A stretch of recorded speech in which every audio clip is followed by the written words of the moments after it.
Namaste everyone. So welcome and everything whatever given in the introduction part, that is how I am, and I started the journey from a school kid to this point. Before spirituality, I was just a scientific person. As everyone works in a scientific field, they only believe what they see or what effervescence show them in lab during the scientific experiments. So me and my wife both have a same kind of temperament and same kind of idea to find out the truth, whatever we find in scientific papers as well as scientific experiments. So during pandemic, it was kind of a divine change that pulled me into this field, और ये ऐसा एक दैविक बदलाव था जिसमें हम एक के बाद एक प्रोफेटिक, जिसको हम भविष्यवाणी कहते हैं, उन सारे भविष्यवाणी को मैं सुनता गया और कुछ न कुछ ऐसे परिवर्तन के बारे में वो मुझे पुश करता गया कि हमें ये सब जानना बहुत ज़रूरी है। जो भी परिवर्तन आने वाले समय के लिए मानवता को एक अप्स एंड डाउन, मतलब ज़मीनी स्तर से वो इतना बदलाव कर देगा उसके लाइफ़ को, उसके लाइफ़स्टाइल को, कि जो वर्तमान की स्थिति में सरकार ने भी कहना शुरू कर दिया कि uh, it is a new normal करके, वैसा कुछ नॉर्मैलिटी था नहीं इस जीवन में।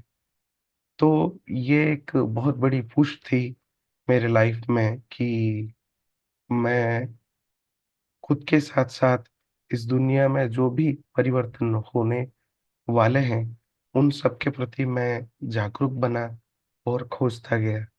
उसमें बहुत बड़ा योगदान है जो उड़ीसा से मैं बिलॉन्ग करता हूँ, और उड़ीसा में 5 ऐसे महान ऋषियाँ हुए जिनको पंच सखा या तो पंच ऋषि कहते हैं, और उन्होंने ऐसे बहुत सारे भविष्यवाणी 14th सेंचुरी में कर दी थी, जो एक के बाद एक वो ट्रू साबित हो रही है। इवन जब 99 में 1999 में जब उड़ीसा में first time super cyclone hit किया, that was the first moment when we came to know about this prophetic analogy, this prophetic science.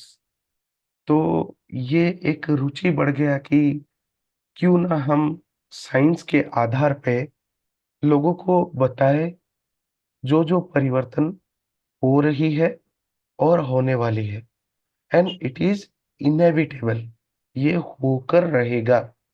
ऐसा नहीं कि आपके लिए आपका रियलिटी जैसे अलग है, दूसरे पर्सन के लिए दूसरे जन का रियलिटी अलग है।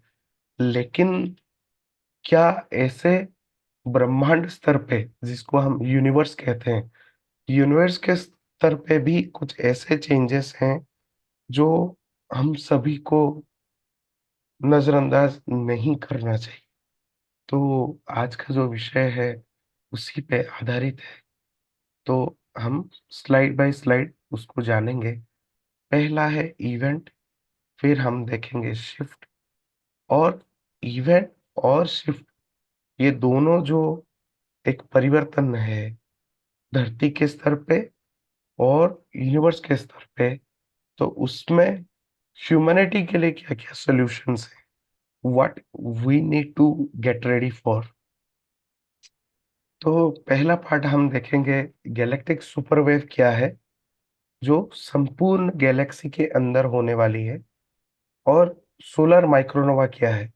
जैसे हम एक सोलर सिस्टम में 9 ग्रह हैं, 9 प्लैनेट्स हैं हम। इसी तरह एक गैलेक्सी के अंदर भी ऐसे अनेकों सौर मंडल है जिसको सोलर सिस्टम कहते हैं। सो गैलेक्टिक के स्तर पे अगर ये परिवर्तन होगा तो पर्टिकुलर सोलर सिस्टम में भी क्या ऐसे परिवर्तन होंगे? जी हाँ। तो जो पिक्चर सबसे ऊपर है वो गैलेक्टिक सुपरवेव का एक ग्राफिकल रिप्रेजेंटेशन है। तो पहला कहा जाता है कि हमारा जो संपूर्ण गैलेक्सी है जिसको हम मिल्की वे गैलेक्सी कहते हैं, वो भी एक जीव की तरह है। That means we can say कि our galaxy is a living being and it has a breathing and pulse. Breathing कैसे? हम श्वास लेते हैं और पल्स में हम देखते हैं कि ये पल्स चल रहा है।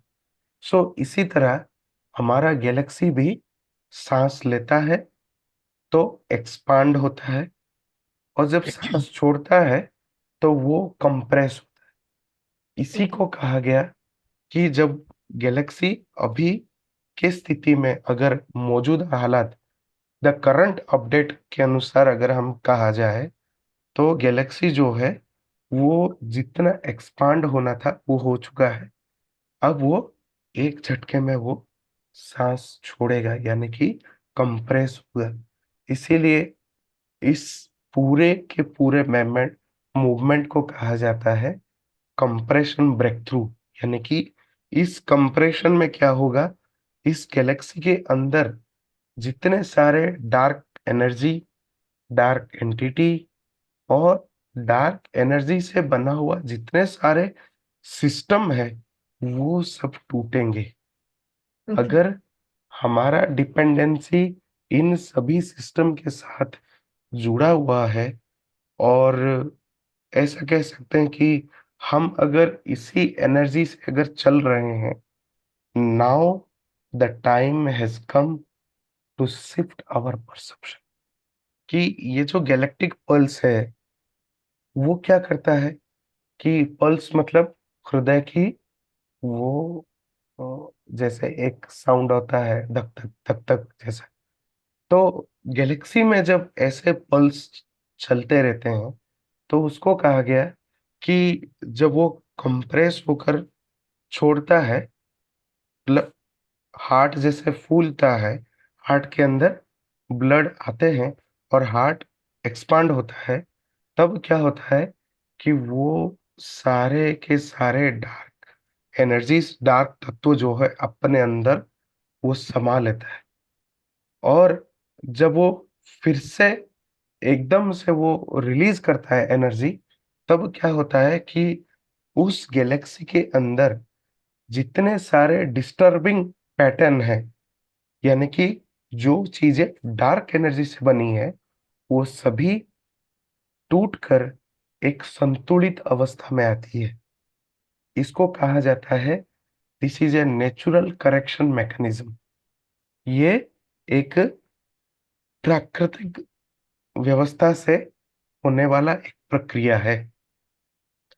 और क्या कहा जाता है कि ये जो गैलेक्टिक पल्स का मेन एस्पेक्ट क्या है? इसका मेन एस्पेक्ट है कि गैलेक्सी के अंदर जो डिवाइन फेमिनिन एनर्जी का जो कहीं पे कम है, कहीं पे कुछ है ही नहीं, ऐसे जो उतार-चढ़ाव जो जगह है, उसको भी वो बैलेंस करने के लिए ये गैलेक्टिक पल्स आने वाली है।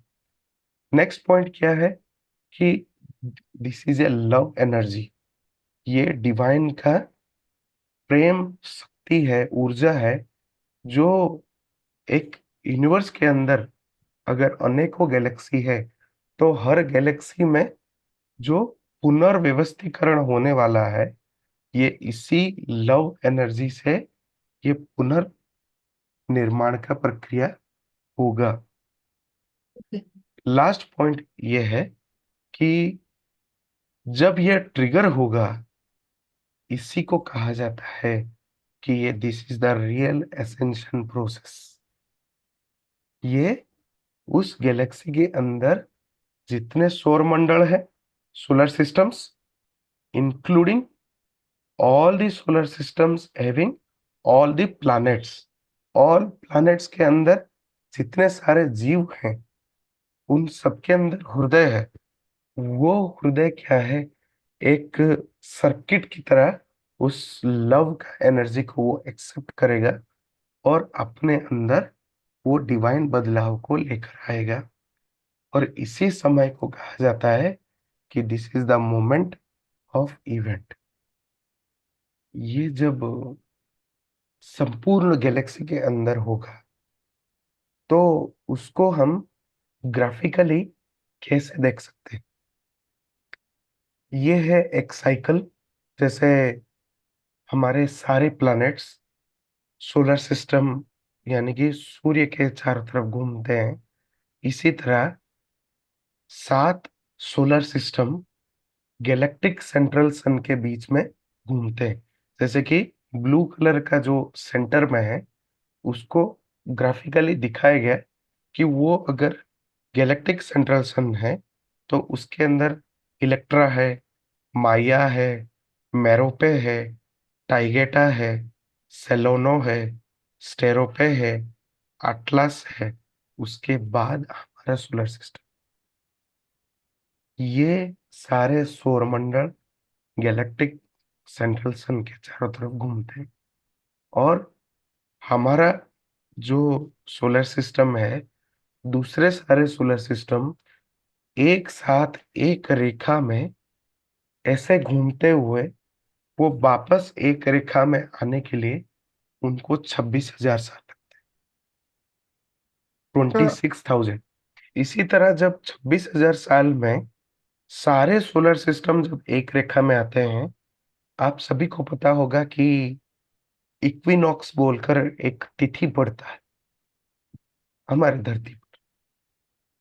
वैसा विंटर सोलिस्टिस होता है, समर सोलिस्टिस होता है।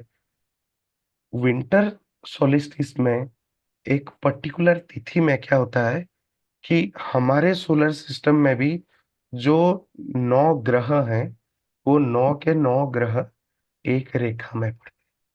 अब क्या होता है कि ये जब 26,000 साल में एक रेखा में होते हैं, आपने देखा होगा कि एक गोल्डन पूरा रोशनी है, गोल्डन रेज, उस पार्ट को कहा जाता है। वो एक्चुअली 2D ग्राफिक्स जो ये हम देख रहे हैं पिक्चर में, 2D में एक रेखा जैसा है। अदरवाइज हम 3 डायमेंशनल अगर उसको विजुअलाइज करें, तो वो कैसा होगा? वो एक ऐसा रिंग की तरह है। इसको कहा जाता है फोटोन बेल्ट। तब क्या होता है कि जब ये 26,000 साल में ये सारे सोलर सिस्टम के अंदर जितने ग्रह है, वो सारे के सारे ग्रह इसी फोटोन बेल्ट के एक रेखा में जब आते हैं, तब क्या होता है कि ये गैलेक्टिक पल्स ट्रिगर होता है। यही वो घड़ी है जिस समय जो ग्रेट सेंट्रल सन है, यानी कि यूनिवर्स के सेंटर में जो सेंट्रल सन है, वो क्या करता है? गैलेक्टिक सेंट्रल सन को वो रोशनी भेजता रहता है। लेकिन आप सभी को पता होगा कि बचपन में हम बल्ब जलाने का एक साइंटिफिक खेल खेलते थे, जिसमें बहुत सारे छोटे-छोटे बैटरी को एक साथ रखते थे और वायर लगा के बल्ब जलाते थे। तो क्या होता है कि वो एक सर्किट कंप्लीट होता है। इसी तरह यहाँ पे हर 26,000 साल में ये फोटोन बेल्ट का रिंग में जब ये सारे सोलर सिस्टम, सारे ग्रह एक लाइन में जब रहते हैं, तब ये सर्किट कंप्लीट होता है। और जो सेंट्रल सन से जो आ रही रोशनी, वो ट्रिगर होकर सभी के अंदर पास होती है। इसी को कहा गया गैलेक्टिक पल्स। और ये जो स्थिति है, उसको कहा जाता है galactic equator alignment. Winter solstice, in हाँ। every 26,000 year completion time, that energy from Yeah. great central sun comes directly on galactic central sun, and galactic central sun triggers that galactic pulse. यही वो ऊर्जा है जिसको हम कहते हैं कि डिवाइन का कुंडलिनी ऊर्जा है। आज इस घड़ी में ये इन्फॉर्मेशन अगर हम सुन रहे हैं, तो हमारा एक और बिलीफ सिस्टम टूटता है कि दुनिया भर में जो भी व्यक्ति या तो जो भी लोग ये फैलाते हैं या स्प्रेड करते हैं कि आइए इतना पैसा खर्च कीजिए और मैं आपका कुंडलिनी अवेकन कर दूंगा, वो सब के सब झूठ है। बहुत कम मास्टर्स हुए जिनको हम रियली मास्टर कह सकते हैं। इसलिए जो स्पिरिचुअल आइडेंटिटीज हम इस दुनिया में इस धरती पे लगाते हैं अपने ऊपर, उन सब से बचना चाहिए, क्योंकि जो भी व्यक्ति आज इसी धरती पर हम एक दूसरे को देख पा रहे हैं, they are no one masters, क्योंकि वे सारे के सारे अभी इसी मैट्रिक्स में है, and everyone is experiencing that matrix, और उसको एक अनुभूति की तरह दृष्टा भाव से वो अपने अंदर के भावनाओं से वो जूझ रहे हैं, अनुभव कर रहे हैं, और एक फोकस है उनका कि मैट्रिक्स से बाहर चले जाए। लेकिन किनको मास्टर कहा जाता है?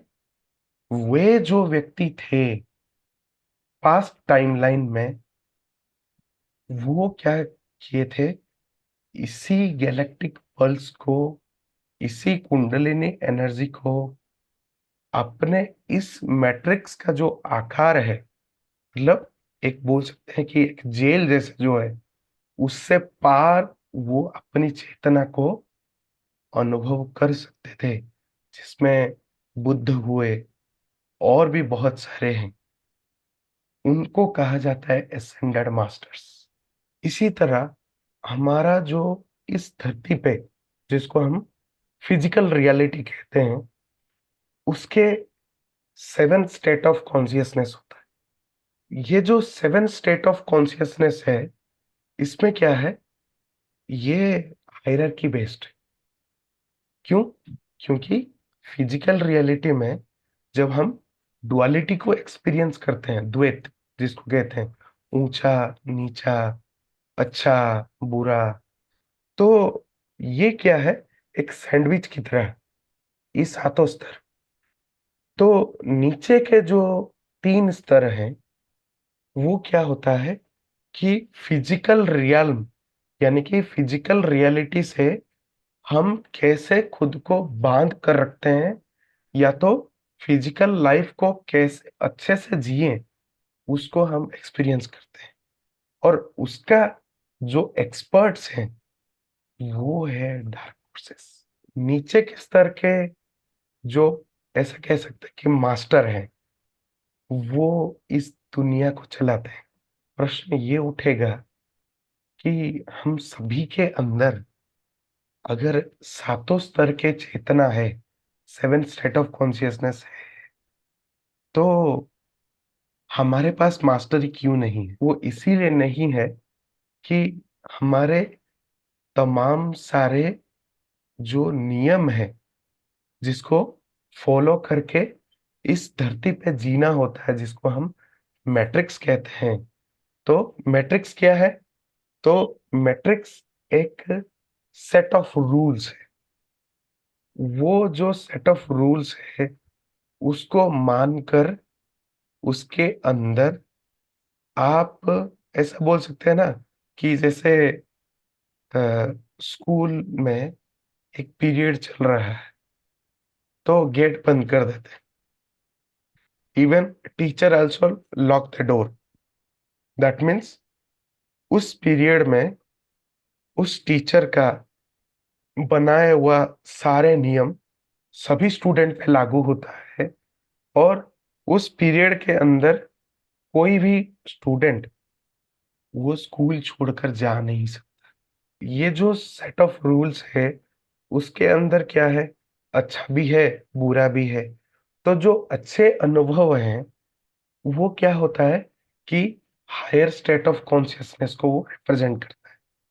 तो जब हम अच्छा-अच्छा एक्सपीरियंस करते हैं, तब हम ऐसा बहुत बार एग्ज़ाम्पल देते हैं कि अच्छा समय जो है, बहुत तेज़ी से निकल गया, और अच्छा समय या अच्छा एक्सपीरियंस जो है, मैं दोबारा एक्सपीरियंस करना चाहता हूँ, लेकिन वो आता नहीं।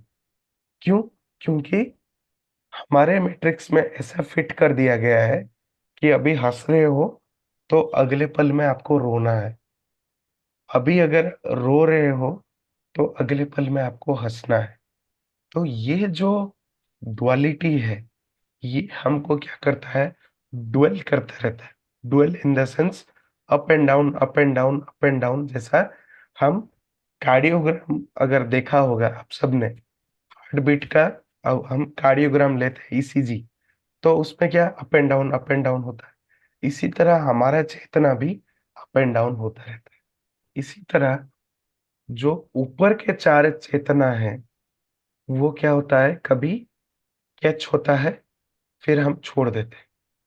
लेकिन ऑल टाइम क्या है कि लोअर स्टेट ऑफ कॉन्शियसनेस में ही हम भागते रहते हैं। तो जो हायर स्टेट ऑफ कॉन्शियसनेस में जो मास्टर हैं, वो क्या है कि फोर्थ स्टेट जो है, जिसको हम बुद्धिक स्टेट कहते हैं, उसके ऊपर स्पिरिचुअल है, उसके ऊपर मोनाड है, उसके ऊपर डिवाइन है। जो डिवाइन स्टेट ऑफ कॉन्शियसनेस है, वो है हमारा सोर्स के साथ हमारा कनेक्शन, और इसी मोनाड स्टेट ऑफ कॉन्शियसनेस को कहा जाता है निर्वाणिक स्टेट। तो यानी कि जितने सारे एसेंडेड मास्टर्स हैं, वो सब के सब मोनाड स्टेट और डिवाइन स्टेट में डुएल करते रहते हैं। इसीलिए इस धरती में वो कभी दिखते नहीं हैं, इंक्लूडिंग महाअवतार बाबा जी। अब बात आती है कि कौन-कौन से साइंटिफिक एविडेंसेस हैं जो पिछले जब-जब ये शिफ्ट हुई और धरती पर इवेंट हुआ, तो कौन-कौन से जीव-जंतु, एनिमल्स थे, वो डिसअपियर हुए इस धरती से।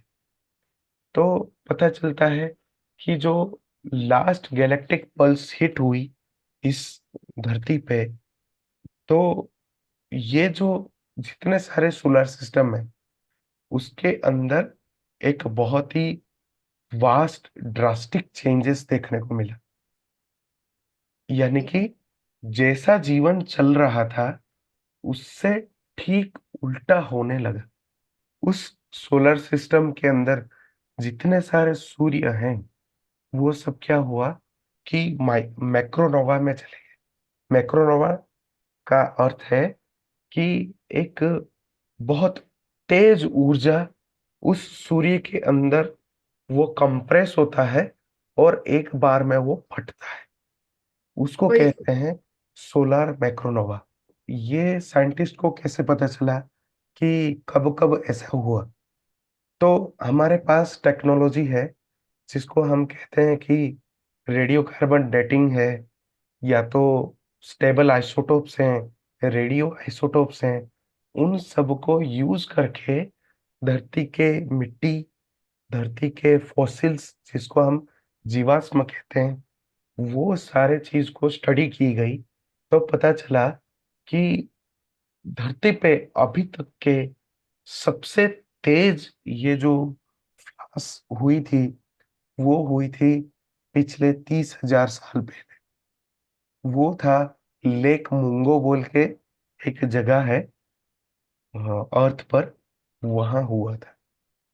नेक्स्ट है हिलिना पाली, जहाँ पे रेडियो कार्बन डेटिंग का डेटा बताता है कि 18,000 साल पहले वहाँ पे एक गैलेक्टिक पल्स का एनर्जी शीट हुआ था। इस तरह बहुत सारे जगहें हैं, including Beijing, Gothenburg, Mono Lake and Laschamp, Greenland also. और सबसे क्लोजेस्ट टाइमलाइन में होने वाला जो इवेंट हुआ था वो है मोनो लेक, जहाँ पे पिछले 1000 साल पहले ये इवेंट घटित हुई थी। उसके अंदर क्या हुआ कि जितने सारे फाउना थे, फाउना मतलब जो एनिमल के सिस्टम थे, जीव जंतु थे, वो क्या हो गए, या तो कंप्लीटली डिसअपियर हो गए धरती से, या तो कुछ कुछ डिस्प्लेस हो गए, मतलब स्थानांतरित एक जगह से दूसरा जगह। तो इसी तरह इसी सारे इवेंट को अगर हम पार्ट बाय पार्ट अगर एक सैंडविच की तरह रखें, तो पता चलता है कि सूर्य का जो मैग्नेटिक फील्ड है, हमारे सूर्य का, वो क्या करता है, उस सोलर सिस्टम के अंदर जितने सारे ग्रह हैं, उनका मैग्नेटिक फील्ड को भी वो इफेक्ट करता है। और एक ऐसा तीव्र ऊर्जा जब आती है, तो उस प्लैनेट का जो पोल है, पोल मतलब नॉर्थ, साउथ, ईस्ट, वेस्ट जो होता है, उसको एकदम से वो फ्लिप कर देता है। इसी को ही कहा गया कि pole shift and magnetic depression. Depression मतलब एक जगह पे इकट्ठा होना और तुरंत गायब हो जाना। तो ये कितना बड़ा एक इवेंट होगा, जहाँ पे ऐसा कहा जाता है कि धरती के पूरे सरफेस से धरती का मैग्नेटिक एनर्जी एक झटके से कंप्लीटली वैनिश हो जाए। मेरे एग्जैक्ट ऊपर जो इमेज है, उसमें आपने देखा होगा कि पिछले 150-250 साल से जो हमारे साइंस के जितने सारे मेटेरियोलॉजिकल इक्विपमेंट्स बने और मैग्नेटिक तत्वों को वो नापते हैं, तो कैसे-कैसे मैग्नेटिक तत्व जो रेड लाइन है, वो एक जगह इकट्ठा हो रहा। ये मैं एक्चुअल में ये एनिमेशन है, पर ये पिक्चर में एनिमेशन चल नहीं सकता। अदरवाइज़ वो दिखता है कि एक जगह वो ऐसे कंप्रेस होती है। और जो ब्लू पार्ट है, वहाँ पे एक्चुअल में वो दिखाता है कि मैग्नेटिक फील्ड एकदम से ज़ीरो हो रहा है। जो रेड पार्ट है, वो स्ट्रॉन्गेस्ट मैग्नेटिक फील्ड बना रहा है और वो एक झटके में वो गायब हो जाता है। उसी इमेज के जस्ट बिसाइड इमेज जो है, नेक्स्ट इमेज जो है, उसमें क्या है, आपने देखा होगा कि डिफरेंट डिफरेंट ईयर्स को डिनोट किया हुआ है। और उसका एक पार्ट जो है वो नॉर्थ पोल है, और जो नेक्स्ट हाफ है वो है साउथ पोल, जहाँ पे आप देख पाते होंगे अंटार्कटिक है। तो जो नॉर्थ पोल है, जहाँ पे रशिया, कनाडा, चाइना ऐसे जो कंट्रीज हैं, उसमें वो मैग्नेटिक जो पोल है, वो शिफ्ट होते मैक्सिमम अभी जो पिछले दिसंबर में रिकॉर्ड किया हुआ डेटा को अगर देखें, तो we have already crossed 45 degree of the pole. आगे हम देखेंगे कि कैसे ये जो प्रोसेस है, ये हमारा अर्थ के अंदर एक मोल्टन कोर है। मतलब जैसे कि वोल्केनिक इरप्शन होती है, तो आपने देखा होगा कि लावा निकलता, पूरा एकदम मोल्टन, पिघला हुआ, पूरा आग की तरह। और इसी तरह अर्थ के कोर में भी एक मोल्टन बॉल है, जो ऑल टाइम घूमते रहता है एक बहुत तेज गति से।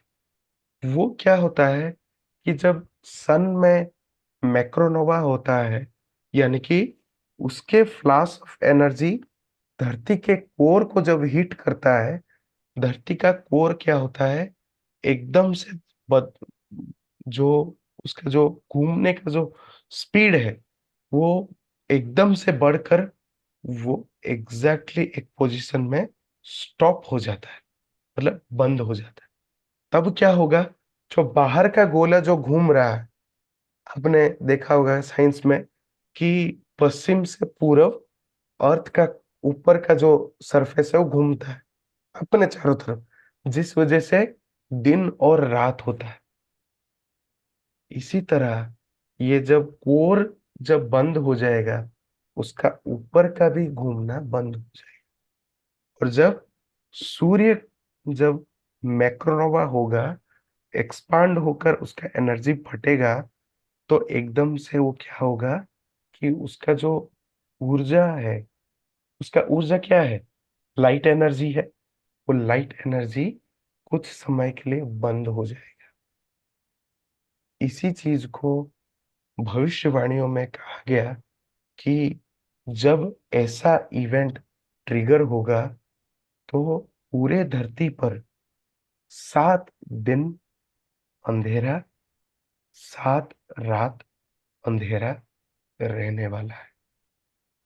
यानी कि 24 घंटा का जो पूरा साइकिल है, ऐसा 7 24 घंटाएं अंधकार होगा। कितना एक्यूरेट है और कितना सामंजस्य है, सिमिलर है। So now how far we have come, उसको देखना है कि हम कितना दूर आ चुके हैं और कितना नजदीक हैं उस इवेंट के प्रति। तो नासा का डेटा कहता है कि साल 2000 में पृथ्वी का जो मैग्नेटिक तत्व है, वो 10% ऑलरेडी घट चुका है। 2012 में अगेन उसको नापा गया, तो पता चला 15% हो चुकी है। लेकिन साल 2023 में देखा गया कि 25% घट चुकी है। और नासा ये क्लेम करता है कि अब से, मतलब 2023 दिसंबर से हर साल 1 टू 2% ये क्या होगा कि कम होगा। लेकिन एवरी ईयर 10 टाइम्स इंक्रीज होगा। मतलब 2024 में अगर मान लीजिए फॉर एग्जांपल 2% और कम हुआ, तो 2025 में वो घटकर 10 टाइम्स होगा। यानी कि जो 2 था वो 20 होगा। जो 25 प्लस 2 मिलकर 27 हुआ करता था, वो 27 से ऊपर उठकर मोर देन 50% चला जाएगा। उसी का ही एक प्रेडिक्टेड ग्राफ इसी साइड दिखाया गया है, जिसमें दिखाया जा रहा है कि 2025 में वो मैग्नेटिक फील्ड जो है, वो एकदम से ज़ीरो हो रहा है। और इसको बताने के लिए साइंस के आधार पे अगर देखें, तो जो मोल्टेन कोर है धरती का, जिसमें सूर्य की तरह चमक रहा है, दूसरा इमेज मैंने लगाया है, वो क्या करता है, अपने साइड में घूमता रहता है और वो ऊर्जा पैदा करता है पूरे धरती में जीवन बना रहे। उसको कहते हैं डायनामो इफेक्ट। और जब स्ट्रॉन्ग सोलर फ्लेयर हिट करता है, तो ये कोर क्या है, तो एक झटके में वो रुकता है। और इसको माना जाता है कि अगर ऐसे मल्टीपल फ्लेयर अगर हिट करना शुरू हो जाए, तो ये कोर जो है आने वाले 1 से 2 साल के अंदर हमेशा हमेशा के लिए रुक जाएगा।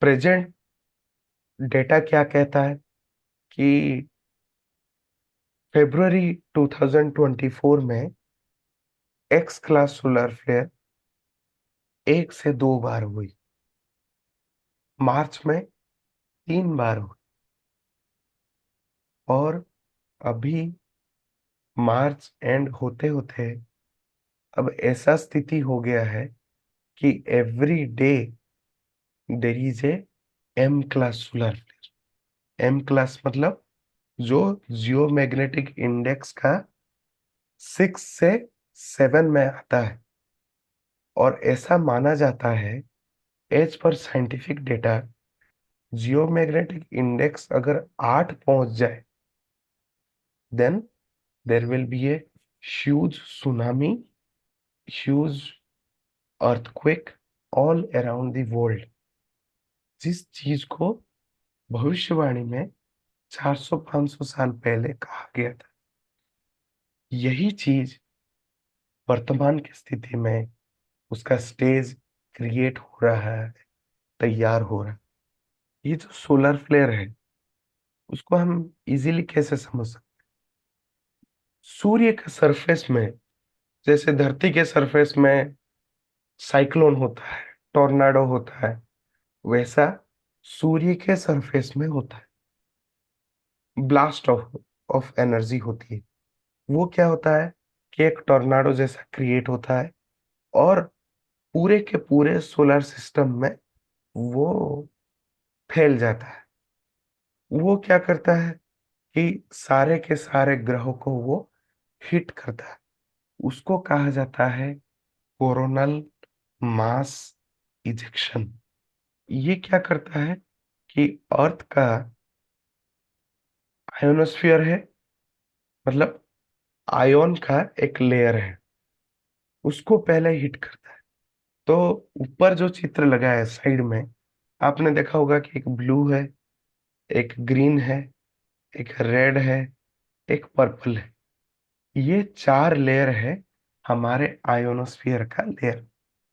तो 4 लेयर कैसे है कि जो ब्लू कलर का है, मतलब जो सरफेस से जुड़ा हुआ है, उसमें क्या होता है कि पंछी, हवा, हम सांस लेते हैं, वो हवा है, वो सब। ग्रीन कलर क्या है?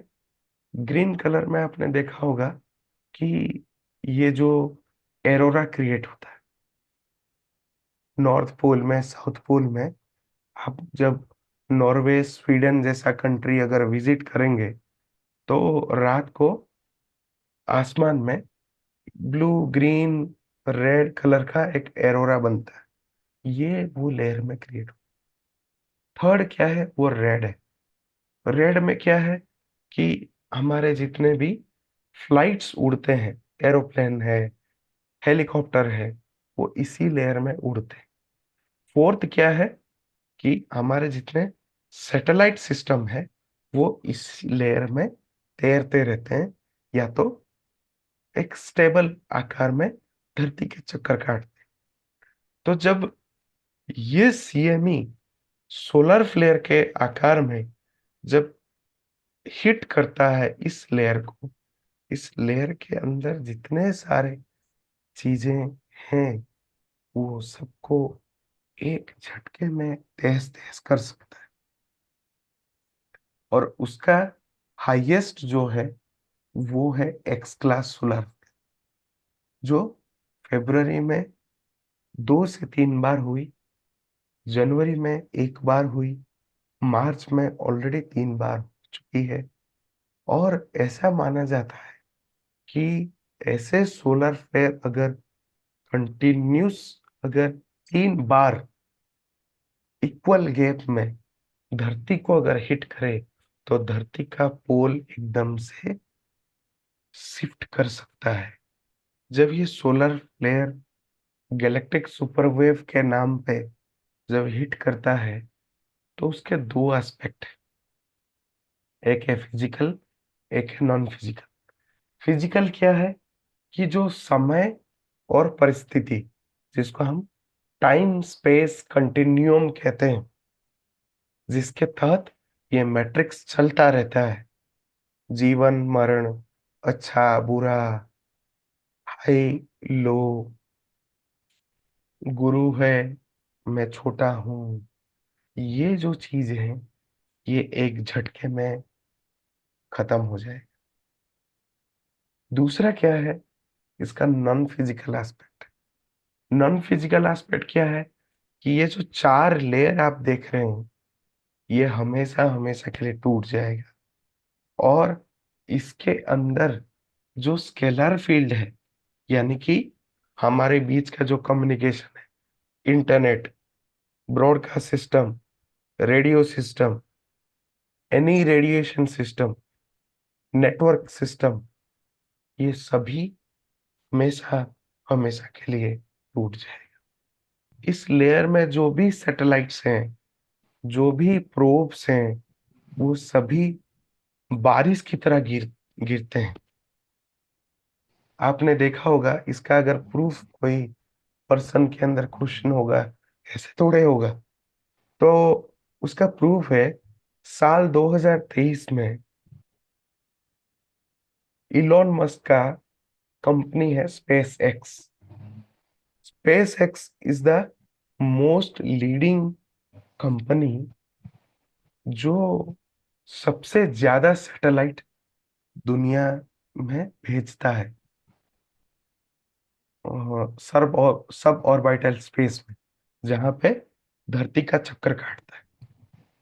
उसके मोर देन 200 से 250 सैटेलाइट अलग अलग जगह सब गिरे हैं। ये एक उसका साइंटिफिक प्रूफ। नासा, इसरो, ऐसे अनेकों स्पेस एजेंसी के भी सैटेलाइट्स गिरते हैं, लेकिन सरकार उसका प्रूफ जो है कोई भी न्यूज़ मीडिया में बताता नहीं है। So where are they falling, in which place? Actually, what they make, there is a setup. Like we have different oceans. We have Indian Ocean, Atlantic Ocean, Pacific Ocean.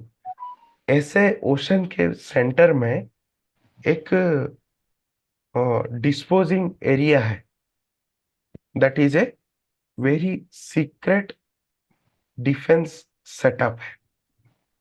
Area मतलब surface है नहीं, water का ही एक demarcated area है, जहां पे वो जब गिरते हैं, इस एरिया में हेवी मैग्नेटिक सेटअप रहता है।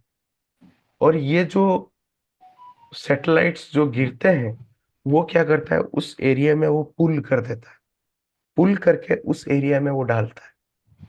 तो ऐसे बहुत सारे मैट्रिक्स के अंदर सीक्रेट हैं, जो TV, news, radio, mobile, internet, ये सब में कभी हम पढ़ते नहीं हैं।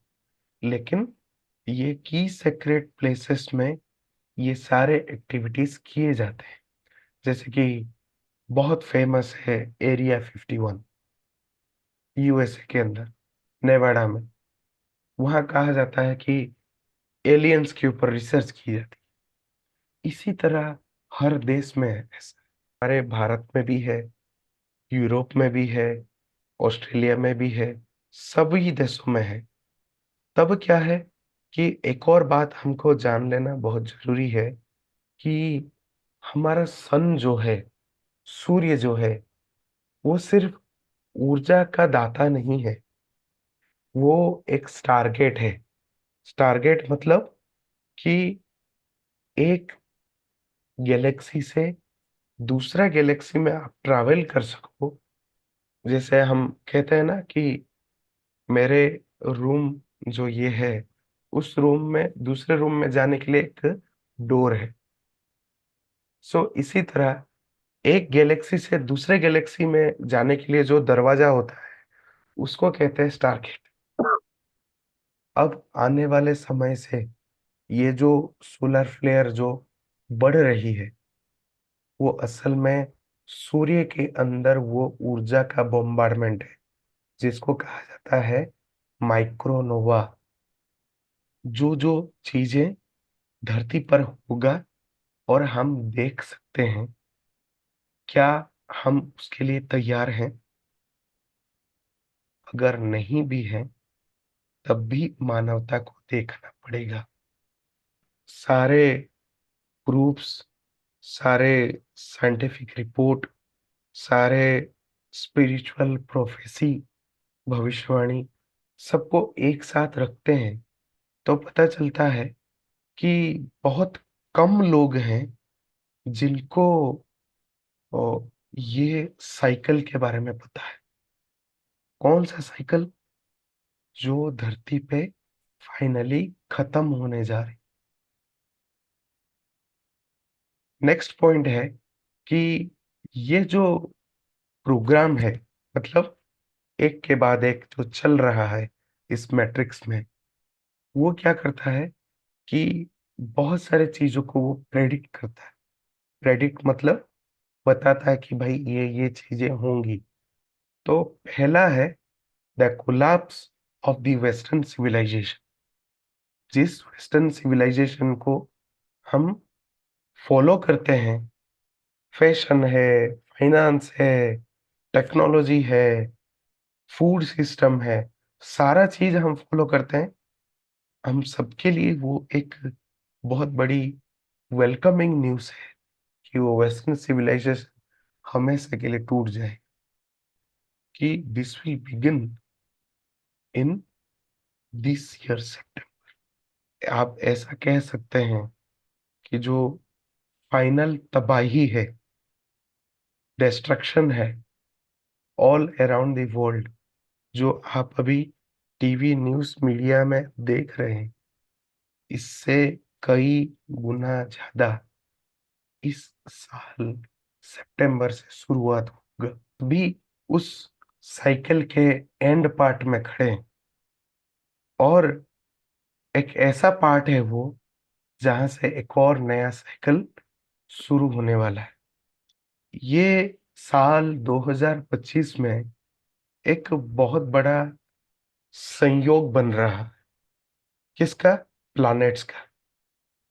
और वो प्लैनेट क्या करते हैं, आप सभी को पता है, एस्ट्रोलॉजी में जो ग्रह हैं, हमारे लाइफ के ऊपर इम्पैक्ट डालते हैं, पॉजिटिव एंड नेगेटिव। लेकिन क्या धरती पे भी पड़ता है? जी हाँ। साल 2025 में कुछ ऐसे संयोग बनेंगे ग्रहों का, जिसके वजह से एंटायर गैलेक्सी के अंदर जो बदलाव होने जा रहे हैं, वो फाइनली फुल फ्लेज तरीके से, फुल गति से वो आगे बढ़ेंगी। और जब ये शुरू होगा, तब आप फील करेंगे कि जो भी व्यक्ति सब फ्यूचर के नाम पे डराते हैं कि प्रलय आ रहा है, दुनिया खत्म हो रहा है, या तो सिस्टम बंद होने जा रहा है, नहीं, वो तो सब इसी डार्क फोर्सेस के द्वारा बनाया हुआ चीजें। और जो चीजें आएंगी वो हारमोनियस है और सृष्टि कारक है, द क्रिएटिव एनर्जी है। तो वो क्या हमको दुख पहुंचा सकता है? हमको क्या पेन पहुंचा सकता है? बिल्कुल भी नहीं। तो उसमें कौन से 3 ऐसे ग्रह हैं जो ग्रह, solar system, galaxy, including human life के ऊपर इम्पैक्ट डाले? पहला है प्लूटो इन एक्वारियस। नेक्स्ट है नेपच्यून इन एरिस, मेष राशि। Uranus in Gemini, that means मिथुन राशि। यानी कि 3 बड़े ग्रह एक लाइन में इन 3 पावरफुल राशियों में जब होंगे, this is the moment when most intense energetic changes will happen in our galaxy. मतलब ये इतना बृहत्काय परिवर्तन होने जा रहा है, जिसमें गैलेक्सी, सौरमंडल, उस सौरमंडल के अंदर जितने ग्रह हैं और उस ग्रह में जो भी जीवन शैली है, जो भी जीवन व्यवस्था है, वो पूरी तरह से बदलने जा रहा है। अभी तक जो हमने देखा वो शिफ्ट है, इवेंट क्या है? इवेंट इन द सेंस एक पूरा ड्रामा है। ऐसा कह सकते हैं कि सृष्टि का रंगमंच है, जिसमें हम फिजिकली देखेंगे कि कौन किस तरफ भाग रहा है। तो पहला है power satellite global communication system completely खत्म हो गया। नेक्स्ट है जो खाने की व्यवस्था है, सप्लाई चेन है, ग्लोबल फूड सप्लाई चेन, वो वबल हो जाएगा। वबल मतलब अस्त व्यस्त हो जाएगा।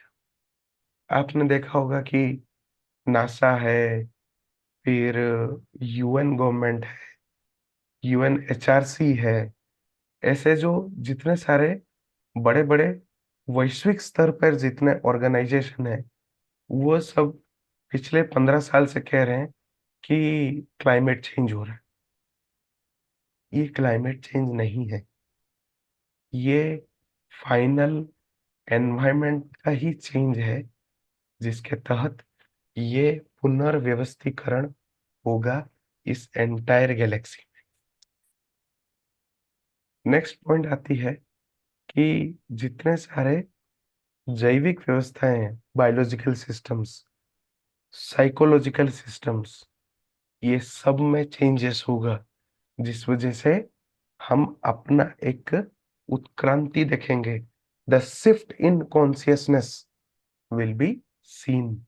हमारी चेतना में बढ़त होगी, हमारा रूप, काय, कल्प ये सब बदलेंगे और हमारे अंदर ये एक डिवाइन बदलाव होना शुरुआत हो जाएगा। इवेंट का एक बहुत बड़ा इम्पोर्टेंट पार्ट है कि जो डार्क के जितने भी पपेट्स हैं, डार्क एंटिटीज हैं, डार्क फोर्सेस के जो लोग हैं, वो एक्सपोज होंगे और लाइट फोर्सेस के द्वारा पकड़े जाएंगे और उनको फाइनली गैलेक्टिक सेंट्रल सन ले जाकर उनकी इवोल्यूशन को हमेशा हमेशा के लिए बंद करवाया जाए। जितने सारे हायरार्की बेस्ड हैं, मतलब ऊंच नीच, गुरु शिष्य, बड़ा छोटा, ऐसे जो हायरार्की वाले जितने भी सिस्टम हैं, ऑर्डर हैं, नियम है, लॉ एंड ऑर्डर है, वो हमेशा हमेशा के लिए खत्म हो जाएगा। नेक्स्ट है जितने सारे पुराने सोसाइटी हैं, पुराने भाव विचार सिस्टम है, यानी कि बिलीफ सिस्टम है, वो भी हमेशा हमेशा के लिए खत्म हो जाएगा। जो तैयार हैं वो इस डिवाइन ट्रांसफॉर्मेशन को अनुभव कर सकते हैं और जो तैयार नहीं है वो क्या हो जाएंगे, पागल जैसा अफरा-तफरी में भागेंगे इधर-उधर। फाइनली हमारा धरती फिजिकल मैट्रिक्स सिस्टम से हमेशा हमेशा के लिए मुक्त हो जाएगा। आपके अंदर प्रश्न उठेगा कि ये क्या कोई अलग-अलग फेज में है? जी हाँ, अलग-अलग फेज में है और सबको सुनकर आश्चर्य होगी कि हम पहला 2 स्टेज ऑलरेडी कवर कर चुके हैं और अब हम थर्ड फेज में हैं, जो कि बहुत ही पावरफुल फेज है, बहुत ही क्रूशियल है। हमारा विचार, हमारी इच्छाएं, हमारी डिसिशंस, हमारा भाग्य, हमारा फ्यूचर बनाएगा। इस फेज में क्या है कि आपने देखा कि ग्लोबली बहुत सारे ऐसे कंट्रीज हैं जिसके अंदर इलेक्ट्रिसिटी, कम्युनिकेशन, ये सबके अंदर ग्लिच आना शुरुआत हो। फॉर एग्जांपल ऑस्ट्रेलिया में एडिलेड है, कानबेरा है, जो वेस्टर्न ऑस्ट्रेलिया है, उसमें पावर आउटेज हो गई। और अभी कुछ महीने पहले, महीने तो नहीं, 10-20 दिन पहले, पूरे के पूरे central Africa and coastal Africa internet खत्म हो गया 3 दिन के लिए। तो पता चला क्या कि इंटरनेट के जो सारे अंडरग्राउंड केबल हैं, जो ओशन के सरफेस में है, महासागर के सतह पर है, वो सब एक बिना कोई कारण के वो सब टूट गए थे। अब इसको कहते हैं ब्लैकआउट। और इतने ये जो ब्लैकआउट में ब्लैकआउट, पड़े। जी, ये जो ब्लैकआउट है, ये अब से और बढ़ेगा। अगले साल, नेक्स्ट ईयर, ऐसा भी हो सकता है, there will be a mass blackout. महादेश का भी, जैसे जिसको हम कॉन्टिनेंटल कहते हैं, जैसे कि एशिया है, अफ्रीका है, ऑस्ट्रेलिया है, यूएस है, ऐसे सारे एक साथ, वो क्या है, ये सारे कनेक्शन से खत्म हो सकते हैं। और ये क्या करेगा, हमको ट्रिगर करेगा फोर्थ फेज में जाने के लिए। जब हम देखते हैं कि थर्ड फेज में ये सब ब्लैकआउट्स होंगे, तब क्या होगा कि फोर्थ फेज क्या है, एक केओटिक होगा, अफरा वही तफरी होगा। उसमें क्या है कि सब लोग पागल बन के घूम रहे होंगे। जो आज के टाइम में स्टेटस हुआ करता था, उस समय क्या है, एक डब्बा जैसा हो जाएगा। चाहे कंप्यूटर, फोन, टेक्नोलॉजी, घर, बिलीफ सिस्टम, जो भी चीजें हैं, वो सब के सब वेस्टेज हो जाएगा। तब इंसान को पता चलेगा कि अब समय आ गया है एक इंटेंस प्यूरिफिकेशन का। मतलब एक बहुमुखी, तेज तर्रार क्लीनिंग प्रोसेस शुरू हो गया है। ये वो लोग होंगे जो स्थिर रहकर, शांत रहकर, अपनी चेतना के साथ साथ धरती के लिए काम करेंगे, जो पागलपन की स्थिति से मनुष्य को फिफ्थ फेज में ले जाएंगे, जो है रियल एसेंशन प्रोसेस। तो आप सभी के प्रति कृतज्ञता है कि आप एक पुल बनने जा रहे हैं, ये फाइनल एसेंशन प्रोसेस का, जो धरती का होने वाला है, फ्रॉम थर्ड डायमेंशन के चेतना से एक हायर डायमेंशन चेतना में जाने के लिए। और ये वो समय होगा जिस समय धरती का पोल शिफ्ट होगा। जब एसेंशन प्रोसेस खत्म हो जाएगा, तब भी कुछ स्टेप बाकी है। That is the final stage of incoming galactic सुपरवेव।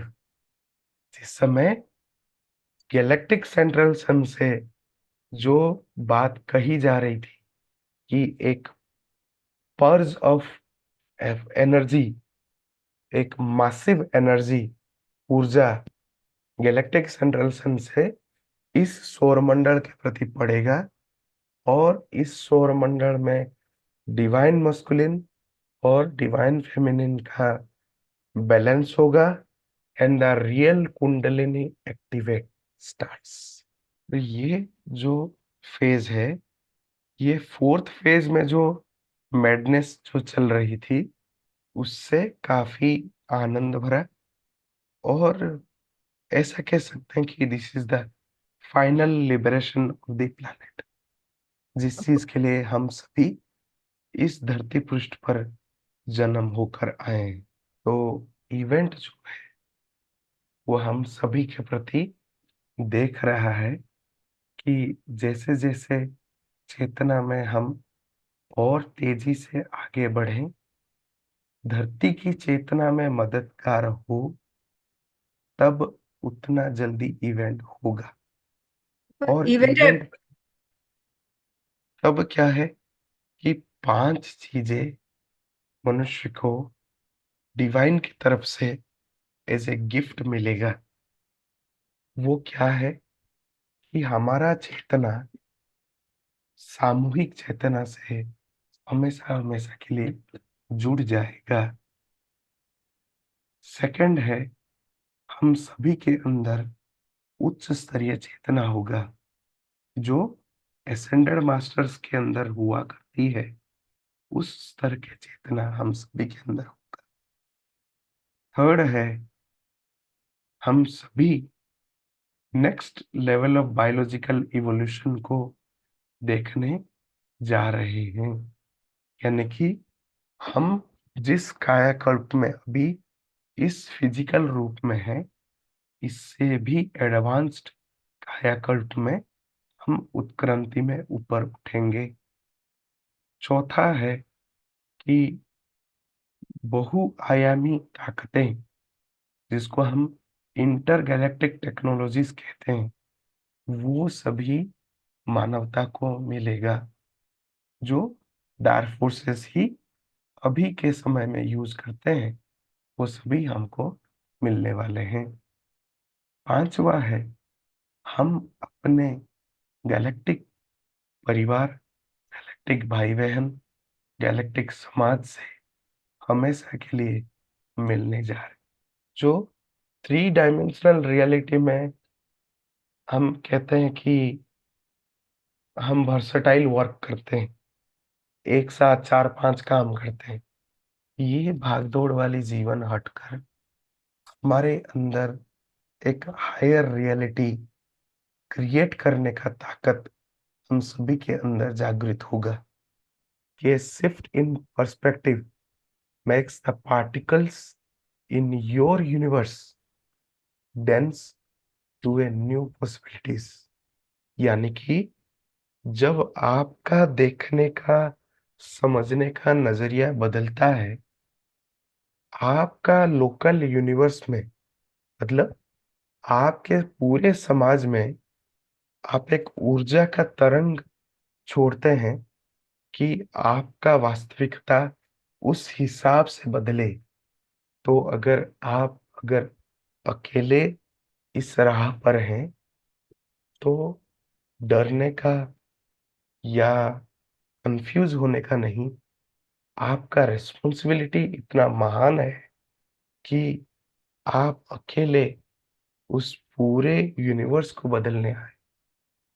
तब बात होती है कि हमारे अंदर क्या ऐसे खासियत या तो दैविक गुण है, जिसको हम ध्यान करके प्राप्त कर सकते हैं या तो जगा सकते हैं? जी हाँ, ध्यान के द्वारा हम अपने अंदर का डीएनए को रिपेयर भी कर सकते हैं, एक्टिवेट भी कर सकते हैं, और साथों-साथ हमारे अंदर जो दैविक कैपेबिलिटी है, उसी डीएनए एक्टिवेशन के थ्रू उन सभी को जागृत भी कर सकते हैं। हमारे ब्रेन में न्यूरॉन्स होते हैं, और हमारे हर एक कोशिकाओं में डीएनए है। तो आपको जानकर हैरानी होगी, जैसे-जैसे हमारा एज बढ़ता है, ये सारे न्यूरॉन्स मरते हैं, डीएनए भी खत्म होता है, लेकिन इनके अंदर रीजेनरेशन कैपेसिटी, यानी कि पुनर्जागृत करने का कैपेसिटी नहीं। ये एक बार मर जाए तो दोबारा कभी जागृत नहीं होता। इसीलिए आपने देखा होगा कि इंसान एक बार बूढ़ा होते वो मर जाता है, लेकिन रिवर्स नहीं कर पाता कि वो वापस से यंग दिखे। अगर हम ध्यान करते हैं, तो हमारे अंदर कौन-कौन से गुण जो हैं, सबसे तेजी से बढ़ता है। पहला है एंटी कैंसर, दूसरा है एंटी एजिंग, यानी कि वयस का जो बढ़ता है, एज जो बढ़ता है, उसको वो फ्रीज करता है और वो कम भी करता है। तीसरा, नो साइकेट्रिक डिसऑर्डर, यानी कि मानसिक स्तर का कोई भी बीमारी आपको नहीं हो। चौथा, नो इनफर्टिलिटी, यानी कि जो हम वंश विस्तार करने के लिए हमारे अंदर जो गुण है, वो हमेशा हमारे अंदर जागृत अवस्था में रहता है। अब नेक्स्ट बात आती है कि हमारे अंदर क्या वो गुण है, क्या वो जैविक रसायन है जो मस्तिष्क में बनता है हमारे ध्यान करने की वजह से, और वो जैव रसायन जो है, जो बायोकेमिकल है, वो हमको समाधि तक ले जाता है। उसका नाम है NN-DMT, 5-MeO-DMT। ये बनता कैसा है? पहले जब हम ध्यान करते हैं, आपने देखा होगा कि श्वास पे नजर है, श्वास से जब नजर है तो धीरे धीरे हमारे थॉट से ध्यान हटता है। अब हम फोकस्ड हो रहे हैं, धीरे धीरे और केंद्रित होते हैं, तो हम हृदय के सेंटर पे पहुंचते हैं। हृदय के सेंटर में पहुंचते पहुंचते फील होता है कि मेरा तो श्वास ही बंद हो गया। तो जब वो श्वास जब बंद हो रहा है, तो क्या और भी प्रोसेसेस चल रहे हैं? जी हाँ, हमारे ब्रेन के अंदर बहुत सारे ऐसे पावरफुल न्यूरोट्रांसमीटर्स जो उस समय जागृत होते हैं और तैयार होते हैं, और वो 7 न्यूरोट्रांसमीटर जब इकट्ठा हो जाते हैं, तब ये NN-5-DMT बनाते हैं, जो हमको इस दुनिया से उठाकर एक और पारलौकिक दुनिया में ले जाते हैं। ये जब जागृत होते हैं न्यूरोट्रांसमीटर, हमारे अंदर अगर ऑटो इम्यून डिजीजेस हैं, या तो ऑटो इम्यून डिजीज करने वाले अगर कोशिकाएं हैं, उसको तुरंत वो खत्म कर देता है। जब आप प्रैक्टिस सतत चालू रखते हैं, अभ्यास चल रहा है ध्यान का, तब क्या है, हम सबको जानकर खुशी होनी चाहिए कि जो न्यूरॉन्स एक बार मर जाने पे वो दोबारा जन्म नहीं हो पा रहे थे, वो दोबारा जन्म लेते हैं। कि धीरे-धीरे आपका एज जो है वो पीछे होगा। आपका चेतना जो है, जिस स्तर से आपने शुरुआत किया था, उससे ऊँचा, ऊँचा, ऊँचा, ऊँचा ग्रो कर रहा है। ये न्यूरोट्रांसमीटर को जगाएँ कैसे? जब भी हम ऐसा ध्यान करें जो ऑथेंटिक है, जो हमको हमारे थॉट को कट करने में या तो दूर रखने में मदद करे, ऐसा ध्यान अगर हम कर पा रहे हैं, तो हम सभी के प्रति ये एक बहुत बड़ा ऐसा कह सकते हैं कि बेनिफिट है कि हमारे अंदर ये सातों के सातों न्यूरोट्रांसमीटर जागृत हो रहे हैं। तो ऐसे सातों के सातों न्यूरोट्रांसमीटर के सातों अलग-अलग उसके हेल्प भी हैं। लेकिन हमारा कोर फोकस क्या है? जब ये सातों न्यूरोट्रांसमीटर एक समय में, एक धारा में, एक मात्रा में जब हमारे ध्यान की प्रक्रिया से जागृत होता है, तब क्या होता है कि हमारे अंदर जो चुंबकीय तत्व है, चुंबकीय तत्व कहाँ से आ गए? हमारे ब्लड में हीमोग्लोबिन है। हेमो मतलब आयरन का पार्टिकल, कण। ब्रेन में ये बताई गई कि मैग्नेटाइट्स हैं, यानी कि चुंबकीय कण है। वो सारे चुंबकीय कण जो है, वो धरती के चुंबकीय कण के साथ ट्यून अप हो जाते हैं। यानी कि जैसे-जैसे ये न्यूरोट्रांसमीटर को हम जागृत करेंगे, जैसे-जैसे ध्यान में हम डीप जाएँगे, तब क्या होता है कि हमारा चुंबकीय तत्व धरती के चुंबकीय तत्व के साथ संतुलन बनाता है। जो 2 स्लाइड पहले हमने देखा कि 4th फेज़ में एंड टाइम मैडनेस जो है एकदम उच्च स्तर में चल रहा होगा।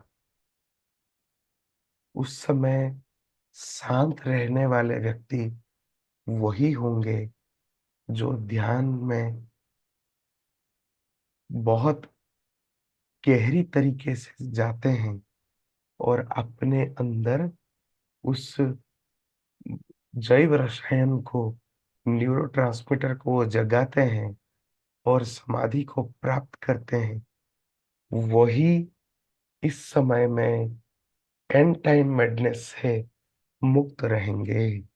आज हमको ये तो जानने को मिला कि कैसे अपने अंदर डिवाइन तत्व को जगाकर हम आने वाले समय में डिवाइन रिस्पॉन्सिबिलिटी को कैसे निभा सकते हैं, एक दूसरे को मदद कर सकते हैं, ताकि ज़्यादा से ज़्यादा लोगों को हम एसेंशन की राह पर ला सकें।